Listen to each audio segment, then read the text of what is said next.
I'll come on the open. Okay. Okay.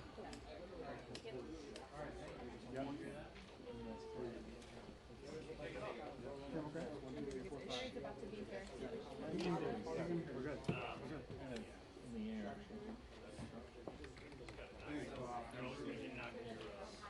Bring him here and then Marvin will come.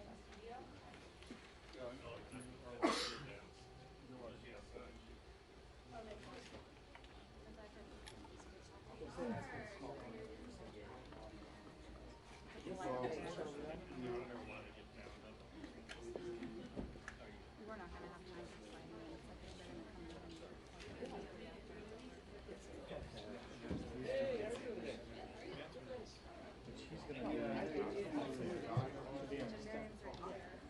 Oh, I know. We'll be ready for anything. Whatever you want. I guess I'll give a response today. Take it. Thank you. fun time. Hey, show me that. I need a mic cable. I've been and they were thinking that they'll probably have to stand at your feet. Unless it's big. I have no problem doing whatever they like. They could potentially have Lord, back. you represent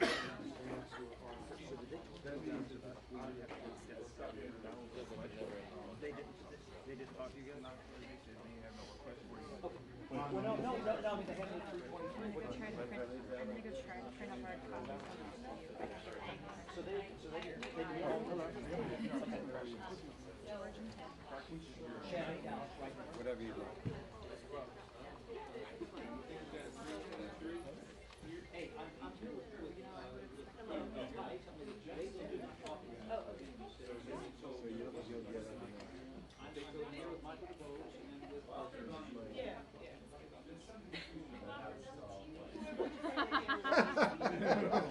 That's what you were. My blood of your voice. Yeah, you're fat. Hey, so how do you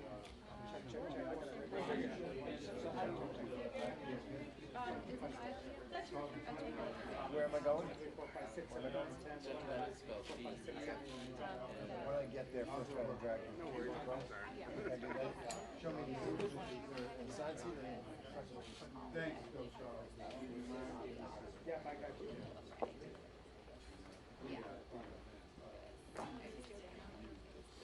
How's the phone? 1, 2, 3, 4, 5, 6, 7, 8, 10. Absolutely. 4, 5, 6, 7, 8, 10. Yeah, here. All the good. You hear me? Yep, I got you. No, I just You hear me? Hey, they may seem to be having hard time.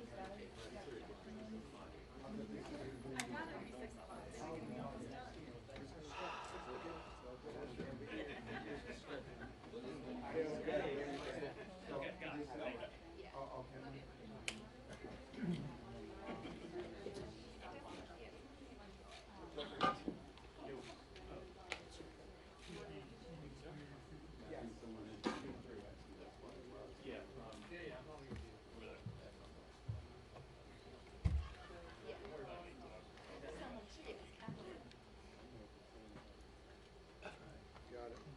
But I don't need to. I don't know either.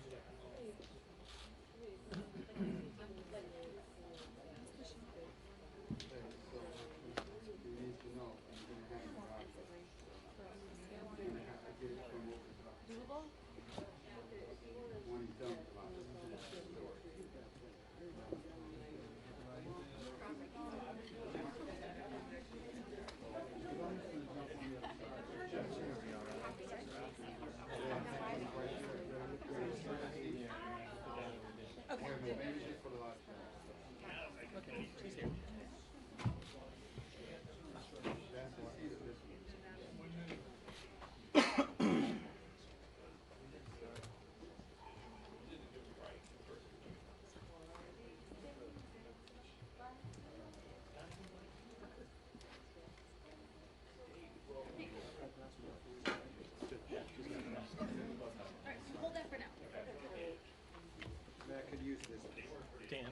stand here, am I okay? Hey, John. Good, Steve. This one I can give Garrett.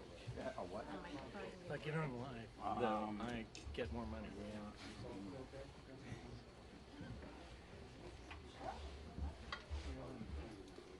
Yes, I do, Mark. Okay. Do you just have a wireless one or no? Yes, I do. We can try to keep like George, how are you? Good. Chairman is in the green room. Yes, Thank you. You're loud and clear, George. Hey, Jim.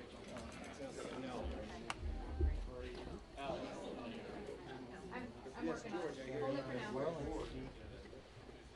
Okay. Is this microphone on? How about this one? They have a lot on, but they don't seem to be able to hear.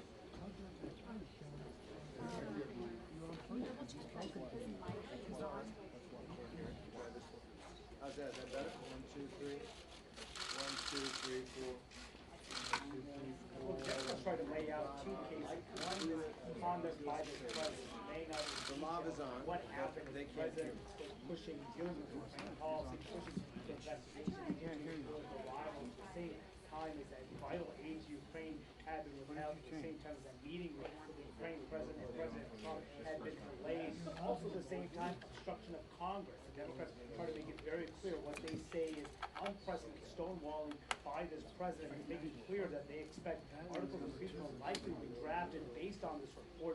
It likely will include obstruction of Congress, likely Yes, will include can you hear me? abuse 1, of 2, power. 3. Now, they stopped short of explicitly saying what those articles of You are not impeachment hearing look like. either one of It's them. very clear what the Heads up. Democrats lay out here. They Turn believe the that camera mic on. should be impeached, and we are splitting hairs. Come out and go here and together, put aside, but also, Jake, in part of this report, it says, Yeah, a I can statement try, coming up but, from the leaders, it says, the evidence of the president's misconduct is overwhelming, so too is the evidence of obstruction of Congress, including part of that.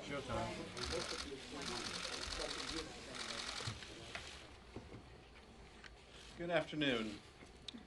Today we transmit the report of the work of three committees, the Intelligence Committee, the Oversight Committee, as well as the Foreign Affairs Committee, into the President's misconduct with respect to Ukraine. And at the outset, I want to just thank the incredible members of all three committees, as well as our amazing staff that did long hours of work through depositions, open hearings, and compiling all of the evidence into today's report. It was an enormous task, and I want to begin by acknowledging the great work of the great and late colleague of mine, Elijah Cummings. We continue to be inspired by his legacy and guided by thoughts of his integrity and the great moral clarity that he always showed in his work. I also want to thank my colleagues, Chairman Engel, Chairwoman Maloney, for their tremendous work as well. This report chronicles a scheme by the President of the United States to coerce an ally, Ukraine, that is at war with an adversary, Russia, into doing the President's political dirty work.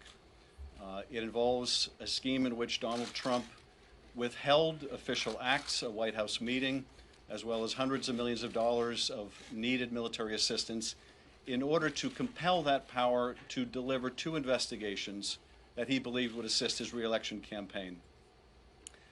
And I want to underscore, first of all, just how important that White House meeting was to Ukraine. Ukraine has a new reformer as its president, President Zelensky. A meeting with the most important patron of Ukraine, the President of the United States, in the Oval Office carries enormous significance, both to the people of Ukraine, but as equally important to Russia, that the United States has Ukraine's back in its conflict with a nation which invaded its territory. The military assistance is also absolutely essential. As President Zelensky goes into negotiations with Vladimir Putin, the fact that the United States is providing substantial military assistance approved on a bipartisan basis by Congress is enormously important. The withholding of that aid, even for a period of time, sends a disastrous message to friend and foe alike that the United States does not have the back of its ally. So these were things that Ukraine desperately wanted and needed. At the same time, there was something President Trump desperately wanted and believed that he needed, and that was an investigation that would damage the rival that he feared apparently the most, Joe Biden, as well as an investigation into a debunked conspiracy theory that it was Ukraine, not Russia, that interfered in our last election. Now that conspiracy theory, which is often summarized or characterized by the term CrowdStrike, that conspiracy theory is a Russian narrative. That is a conspiracy theory put out, promulgated by Vladimir Putin to deflect attention away from Russia's interference in our own election and to try to drive a wedge between the United States and the nation of Ukraine. So that's what the president wanted, these two sham investigations, one into Joe Biden, also debunked and discredited that sham investigative theory, but also into this idea that Ukraine interfered in our election, not Russia. And he was willing to sacrifice the national security of the United States by withholding military aid and diplomatic recognition in the form of that White House meeting in order to get what he wanted. That scheme, however, was discovered because, among other things, a courageous person stepped forward and blew the whistle, but also because Congress announced that it would investigate the matter. Once we began our investigation and once it became clear to the President and to the White House that this was going to become public, this scheme was going to become public, only then did the President of the United States release the military aid. And as for that White House meeting that Ukraine so desperately sought, that has still not happened to this day. Now, what does this mean for Americans? Why should they care about what the President did vis-a-vis Ukraine? Why should they care indeed about Ukraine? First of all, this is not about Ukraine. This is about our democracy. This is about our national security. This is about whether the American people have a right to expect that the President of the United States is going to act in their interests, with their security in mind, and not for some illicit personal or political reason. So Americans should care deeply about whether the President of the United States is betraying their trust in him, betraying that oath that he took to the Constitution to protect our country and defend its institutions. So we should care about this. We must care about this. And if we don't care about this, we can darn well be assured the President will be back at it doing this all over again. Because indeed, he already has. First, there was the invitation to Russia to interfere in our last election. Hey, Russia, if you're listening, hack Hillary's emails, and indeed later that day they tried to do exactly that. But then there was the use of this official power to compel another country, Ukraine, to interfere in the 2020 election. And even after our investigation began, even after the impeachment inquiry began, there was President Donald Trump out on the White House lawn, once again making it abundantly clear that he wanted Ukraine to investigate the Bidens. And what's more, he wanted other countries to interfere in our election as well, and that China should also investigate the Bidens. This is the result of a president who believes that he is beyond indictment, beyond impeachment, beyond any form of accountability, and indeed above the law. And that is a very dangerous thing for this country, to have an unethical president who believes they are above the law. The question now is, what does Congress do about this? One of the other very important elements of our report today, which goes beyond the president's misconduct with Ukraine, goes to the president's obstruction of the Congress, of a co-equal branch of government. And I want to underscore also the seriousness of this misconduct, because the president informed every department for which we sought records, the State Department, the Office of Management and Budget, which has the records about the withholding of the aid, the Defense Department, his own White House personnel, to refuse to turn over a single document in answer to congressional subpoenas. The president instructed witnesses not to appear. The president used his office and his bully pulpit to try to intimidate witnesses. If the Congress allows a president to so fully and blanketly obstruct the work of Congress, even involving an impeachment investigation into the president's own misconduct, then we are begging for more of the same. We are signaling to any future president they can engage in whatever corruption, malfeasance, or negligence, and they are beyond accountability. And to my GOP colleagues, they need to consider that when we have a Democratic president, are they willing to say, in answer to their oversight, that a president may simply refuse? Because if they are, and if we do, it will mean that the balance of power between our branches of government will be fundamentally altered, and altered for the worse. It will mean that future corruption, malfeasance, and incompetence will be far more likely than it is today. The facts here are really not seriously contested. Indeed, the testimony of the witnesses was remarkably consistent. And you might be forgiven, having watched the hearings and watched the reaction of the members of the two parties to the testimony of these witnesses, if you thought that there were two different hearings going on at the same time. This points out another danger that the Founding Fathers were all too aware of, and that is the danger of excessive factionalism. That is, that a political party may become so wedded to a president of their own party that they're unwilling to do their constitutional duty. But I firmly believe that if one party relinquishes its responsibility to the Constitution and to their oath, it does not relieve us of our obligation to the same. And I hope that every member of the House and the Senate, whether these proceedings go forward in the House or they don't, will keep in mind their duty is to the Constitution, not to the person of the president. That ought to be our guiding principle. Finally, I think what's presented to us here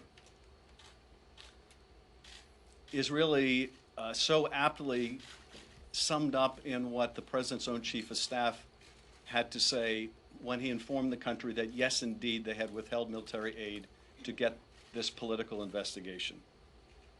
He told us to get over it, to get over it. That is what the president does. We should just get over it. This is essentially what he was saying, that we need to just get used to the idea of a corrupt president and get over it. And so we will have to decide, given that the evidence of this misconduct is so clear and uncontested, are we prepared to just get over it? Are we prepared to say that henceforth we must expect from this president and those who follow that there will be a certain amount of corruption in which the national security of the country will be compromised, in which the oath of the office will mean that much less, in which the belief in the rule of law in the United States will be that much less? Is that what we're simply to get over or get used to? Well, I, for one, don't think we should get over this. I don't think we should get used to this. I don't think that's what the founders of this country had in mind. Indeed, I think that when they prescribed a remedy, this kind of conduct by a president of the United States, putting his own personal and political interests above the interest of the American people, was exactly why they prescribed a remedy as extraordinary as the remedy of impeachment. And so we have a very difficult decision ahead of us to make. And I have every confidence that the Judiciary Committee, in consultation with the entire caucus and our leadership, will not only receive this report, as well as the reports of others, and make a proper determination about whether articles of impeachment are warranted. With that, I'm happy to respond to your questions. Yes. When did you obtain the cell phone records that are in this report, and what did they tell you that you didn't learn otherwise from the witnesses? Yeah. Well, I can't go into specifics of dates in which we obtain certain evidence, or indeed whether we obtain communications from one or multiple parties. But certainly the phone records show that there was considerable coordination among the parties, including the White House. coordination in the smear campaign against Ambassador Yovanovitch, which cleared the way for the three amigos to take over a significant part of Ukraine policy. Coordination in the execution of that policy, and that this was indeed a continuum that began even prior to the recall of the ambassador. Now, Garrett, your question gets to a very important point, which is there is more investigative work to be done. One of the issues that we are looking into is, did this scheme begin far earlier than we first understood? Was this scheme in fact put in place to try to pressure the last president of Ukraine, Poroshenko, and his corrupt prosecutor general Lutsenko into conducting these same investigations? And was that plan put into turmoil and chaos when this new reformer Zelensky surged in the polling and ultimately won that presidency? That is something we continue to investigate. And that is something that these phone records also shed light on. But even as we believe that we cannot wait because the president's efforts to secure intervention in the next election persist, we continue our investigation, and we will. Yes. Just to be clear, it sure sounds like you support impeaching the president. Do you support impeaching and then the Senate removing him from office? I'm going to reserve any kind of a public judgment on that until I have a chance to consult with my colleagues, with our leadership, and I think this really needs to be a decision that we all make as a body.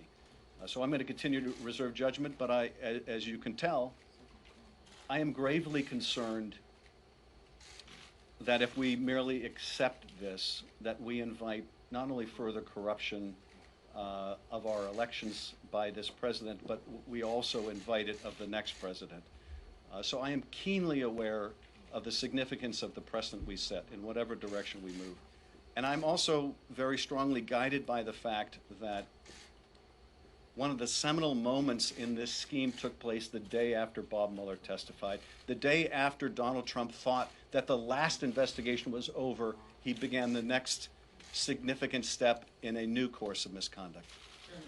Yes. Given that you said there's more investigating to be done, do you feel like presenting the strongest possible case here should then provide the Judiciary Committee, or would the case be stronger if you had more time to do that investigation? Well, I would say a couple things. First of all, as I mentioned, we continue to investigate whether this scheme began earlier than expected, whether this scheme also involved the last president of Ukraine. But look, we have provided overwhelming evidence in this report of a scheme to pressure the current president of Ukraine to conduct these political investigations. Will it move others if we're able to show that this was not the first time, this was the second time? I think what we have produced in remarkable short order is so overwhelming that it ought to be presented to the Judiciary Committee now without any further delay. If we do uncover additional evidence and we do learn more every day, we will feel free to file supplemental reports to the Judiciary Committee. But there is, I think, grave risk to the country with waiting until we have every last fact, when we already know enough about the president's misconduct to make a responsible judgment about whether we think that's compatible with the office of the presidency. Yes. Do the phone records cast doubt on anything you've heard from the witnesses or anything the president has said publicly? No, they don't. At least that I can identify at this moment. I think the phone records are remarkably consistent with the coordination of a lot of this scheme. Now, we obviously don't have complete phone records, and some of the phone records are deeply suggestive of who the parties were talking to, particularly in the White House or the Office of Management and Budget. But because of the president's effort to stonewall investigation, including not turn over their own phone records, not only to us but to witnesses like Sondland who asked for them, we don't have all of the answers. But we do know this without any doubt, and that is the President of the United States solicited foreign interference in our election and used the power of his office, the power to convene a meeting in the Oval Office, the power to provide or withhold hundreds of millions of dollars of aid to an ally at war to get his political dirty work done. The only question is how more extensive was the scheme, how many others may have been involved, what was the full knowledge and participation of other parties. And while we intend to get the answers to those questions and let the American people know the full facts, we do not intend to delay when the integrity of the next election is still at risk. Yes. Last question, Mr. Chairman. Your report mentions that call records involving member of Nunes. Did you speak to him or inquire about those with his office, and do you believe he should recuse himself later today on his vote? Also, do you or your staff plan to present this report to the Judiciary Committee? The rules adopted by the Judiciary Committee provide that our staff counsel will present the report to the committee, so that's what we expect will take place. In terms of the ranking member, it won't surprise you, I'm going to reserve comment. It is, I think, deeply concerning that at a time when the President of the United States was using the power of his office to dig up dirt on a political rival, that there may be evidence that there were members of Congress complicit in that activity. Now, there's a lot more to learn about that, and I don't want to state that that is an unequivocal fact. But the allegations are deeply concerning. Our focus is on the President's conduct first and foremost. It may be the role of others to evaluate the conduct of members of Congress. Thank you very much.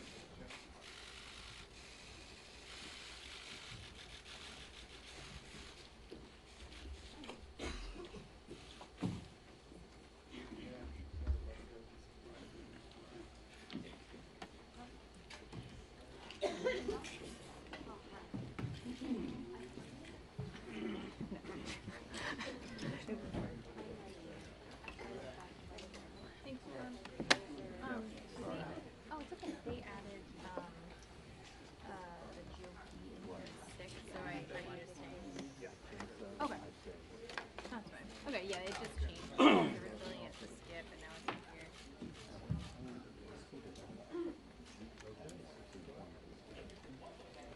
No, we would vote as early as 1:30, so like we have 3. Good. All right. I'll see you later. Thank you. Yeah, on the last. We don't need to.